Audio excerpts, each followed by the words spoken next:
Hello students, welcome back to doubt breaker students. आज के इस वीडियो में हम डिस्कस करेंगे एक न्यू चैप्टर स्टार्ट करेंगे, यूक्लिड्स ज्योमेट्री। ये चैप्टर आपको मिल जाएगा इंट्रोडक्शन टू यूक्लिड्स ज्योमेट्री के नाम से। ओके स्टूडेंट्स, ये चैप्टर आई थिंक 5th होता है एनसीईआरटी बुक का। और इस चैप्टर को समझने में स्टूडेंट्स को काफ़ी ज़्यादा दिक्कत होती है। ऐसा बहुत लोगों का सजेशन था कि मैं इस पे वीडियो बनाऊँ, और क्योंकि एग्जाम्स जो हैं वो समझ में नहीं आते, होते काफ़ी ईजी हैं लेकिन वो समझ में नहीं आते हैं। इसलिए मैंने आज इस वीडियो का टॉपिक ही बस एग्जाम्स पे रखा है। तो इस वीडियो में हम सिर्फ एग्जाम्स के बारे में डिस्कस करेंगे, उन्हें समझेंगे। कंप्लीट डिस्कशन होगा स्टूडेंट्स। वीडियो को पूरा ज़रूर देखना, क्योंकि वीडियो को पूरा देखोगे तो कुछ अच्छा सीखोगे, कुछ नया सीखोगे। ओके, और अगर चैनल पे नए हो तो इसे सब्सक्राइब कर लेना, और जो बेल आइकन है उसे प्रेस भी कर लेना, ताकि ऐसे वीडियोज़ में डालता रहूँ, अपडेट आपको मिलता रहे। तो चलिए स्टार्ट करते हैं। एक्सियम का डेफिनेशन सबसे पहले होगा। एक्सियम है the statement which are self evident and can be accepted without any questions. मतलब होगा स्टूडेंट्स कि ऐसे स्टेटमेंट्स, यानी कि यहाँ पे जो एक्सियम्स का जो डेफिनेशन है, इस डेफिनेशन को आप देखें। ये डेफिनेशन है कि ऐसे कुछ स्टेटमेंट्स हैं जो कि सेल्फ एविडेंट हैं, यानी कि यहाँ इनकी एविडेंस जो है ये सेल्फ एविडेंट होते हैं, यानी इनको प्रूफ की ज़रूरत नहीं होती है। इन्हें हम यूनिवर्सल ट्रुथ भी कह सकते हैं। ओके, इन्हें हम क्या कहेंगे? यूनिवर्सल ट्रुथ भी कह सकते हैं।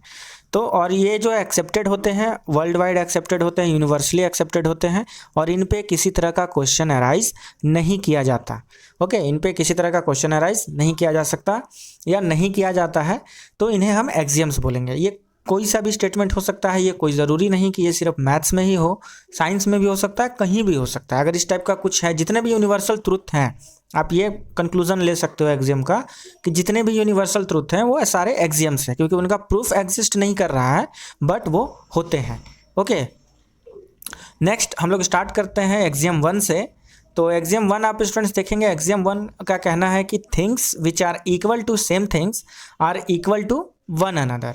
यानी कि ऐसे चीज़ें आपस में अगर इक्वल हैं, फॉर एग्जांपल अगर मैं कहूँ यहाँ पे, जैसे कि मैंने यहाँ पे एग्जांपल में लिया है कि ए जो है वो बी के इक्वल है, और ए जो है वो सी के भी इक्वल है, तो बी और सी आपस में इक्वल होंगे। तो इसलिए मैंने ये इक्वल टू साइन लगाया है यहाँ भी और यहाँ भी। तो ये एक्सियम आप बहुत ही इजी वे में समझ सकते थे। मैंने एक बॉल से समझाने की कोशिश करी है, क्योंकि बॉल का साइज़ इक्वल है। आप साइज़ पे ले सकते हो, वेट पे ले सकते हो, मास पे ले सकते हो, आपको जैसे मर्जी वैसे समझ लो। लेकिन ये चीज़ है सिर्फ इतनी कि थिंग्स विच आर इक्वल, मतलब ऐसी चीज़ें जो आपस में इक्वल हैं। फॉर एग्जांपल यहाँ पे आप देख सकते हैं ए और बी आपस में इक्वल हैं, और ए और सी आपस में इक्वल हैं। तो ये जाहिर सी बात है कि जब ए के इक्वल बी है और ए के इक्वल सी भी है, तो बी और सी भी आपस में इक्वल होंगे। और इसके बाद हम लोग नेक्स्ट आगे बढ़ेंगे एक्सियम 2 के ऊपर। तो यहाँ पे स्टूडेंट्स एक्सियम 2 को समझने के लिए ये डायग्राम सफिशियंट है, जिस पे मैं आपको समझा दूंगा। एक्सियम 2 का कहना है, if equals are added to equals the wholes are equal. If equals are added to equals the wholes are equals. For example यहाँ पे अगर हम लोग मार्किंग स्टार्ट कर दें यहाँ पे, ओके, मानते हैं हम इसे 1 मानते हैं, और सॉरी नेमिंग करते हैं, 1 2 करेंगे तो फिर नंबर चेंज होगा, तो आपको लगेगा कि वैल्यू चेंज हो रहा है। ये ए है, ये बी है, ओके, और फिर मानते हैं कि यहाँ पे ये सी है, यहाँ पे ये डी है। तो equals are added to equals, that means यहाँ पे स्टूडेंट्स ए और बी आपस में पहले से ही इक्वल दिया हुआ है, और इक्वल्स आर एडेड, यानी इक्वल ऐड भी जो हो रहा है वो इक्वल ऐड हो रहा है। दैट मीन्स ए में सी ऐड हो रहा है और बी में डी ऐड हो रहा है, यानी कि सी एंड डी भी ऐड हो रहा है, क्योंकि यहाँ पे लिखा हुआ है, यहाँ पे आप देख सकते हो equals are added to equals, यानी कि इक्वल जो है वो इक्वल के साथ ऐड हो रहा है। तो देखो ए इक्वल है बी के और सी इक्वल है डी के, तो आप इसको ऐसे भी समझ सकते हो इस तरीके से स्टूडेंट्स। ये मैं इसे इरेज कर देता हूँ और क्लियर वे में समझेंगे। ये इसे डी था ये।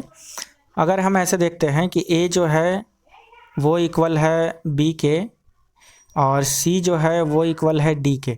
अगर इन दोनों इक्वेशन, इसको मैं इक्वेशन 1 मानूँ और इसको मैं इक्वेशन 2 मानूँ, और दोनों को ऐड अप कर दे, तो क्या होगा? A plus C is equal to B plus D. यहाँ से भी आएगा, मैथमेटिकल भी हो जाएगा ये, ठीक है। बट ये इतनी एफर्ट की आपको ज़रूरत नहीं पड़ेगी, ये बस सिंपली समझने लायक बात है कि if equals are added to equals, यानी बराबर, जब हम किसी दो नंबर्स में बराबर इक्वल नंबर्स जब ऐड करेंगे तो वो इक्वल ही होगा। ओके, नेक्स्ट के ऊपर हम आते हैं। नेक्स्ट एग्जाम हमारा है if equals are subtracted from equals the remainders are equal, यानी कि यहाँ पे हमने ऐड किया था, नेक्स्ट फिगर में मैं सब्ट्रैक्ट करूँगा। तो मैंने क्या किया, दो सिलिंड्रिकल फिगर लिया और एक लाइन से यानी कि सेम लाइन से, पैरेलल लाइन से उसे मैंने काट दिया, parallel to its base, base के पैरेलल है उसे मैंने क्या किया, काट दिया। काटने के बाद चूँकि दोनों जो है थे इक्वल बेस पे रखे थे और जो लाइन था वो बिल्कुल पैरेलल टू देयर बेस था, तो वो बिल्कुल इक्वली कटे आपस में, ठीक है, इक्वली बिल्कुल कट गए आपस में। ये चीज़ आपको दिख रहा होगा। तो ये वाला कटेड पार्ट और ये वाला कटेड पार्ट दोनों आपस में इक्वल हो जाएंगे, ठीक है। तो ये चीज़ है। ये इस एग्जाम को यहाँ पे हम इस एग्जाम को ऐसे समझ सकते हैं। ये इसका प्रूफ नहीं कहेंगे स्टूडेंट्स, क्योंकि एग्जाम्स का प्रूफ नहीं है, ये यूनिवर्सल एक्सेप्टेड ट्रूथ है, ठीक है। इसे हम ऐसे समझने के लिए ऐसा मैंने एक प्रेजेंटेशन तैयार किया है। ओके, नेक्स्ट है हमारे पास एग्जाम 4। एग्जाम 4 यहाँ पे जो है स्टूडेंट्स, ओके, एग्जाम 4 जो है यहाँ पे, जो एग्जाम 4 है स्टूडेंट्स, वो things which coincide with one another are equal to one another. यहाँ पे मैंने आपको एक डायग्राम में दिख रहा होगा कि मैंने दोनों को कोइंसाइड नहीं कराया, क्योंकि अगर मैं दोनों को कोइंसाइड करा देता तो ये दो फिगर दिखते ही नहीं, ये दोनों सेम फिगर दिखते। इसीलिए क्या किया मैंने, थोड़ा सा डिस्टेंस लेके, same height, same length, same width लेके दोनों को बस दो फिगर दिखाने के लिए अलग अलग रखा है, ताकि आप इसे दो फिगर है ऐसा जज कर लें। आपको देखने से भी लग रहा होगा कि थोड़ा सा अगर इसे मैं एडजस्ट करता तो बिल्कुल ओवरकम करता, एक दूसरे को ओवरलैप कर लेता। तो ठीक है, उसके बाद फिर हम देखते हैं कि ये दोनों क्या है, कोइंसाइड कर रहे हैं एक दूसरे से। दैट मीन्स कि ये दोनों फिगर क्या है, आपस में इक्वल है। देखिए ये नंबर्स पे भी अप्लाइड है, फिगर्स पे भी अप्लाइड है, क्वांटिटीज़ पे भी अप्लाइड है, हर जगह पे ये अप्लाइड है, ठीक है। तो ऐसा नहीं कि मैं फिगर से समझा रहा हूँ तो सिर्फ फिगर पे ही आपको कॉन्सेंट्रेट होना है। नेक्स्ट है एक्सियम 5। एक्सियम 5 का कहना है the whole is greater than the part, यानी कि अब आपको स्क्रीन पे थोड़ा सा मुझे इसे छोटा करना पड़ेगा। Okay, now it is completely visible on your screen.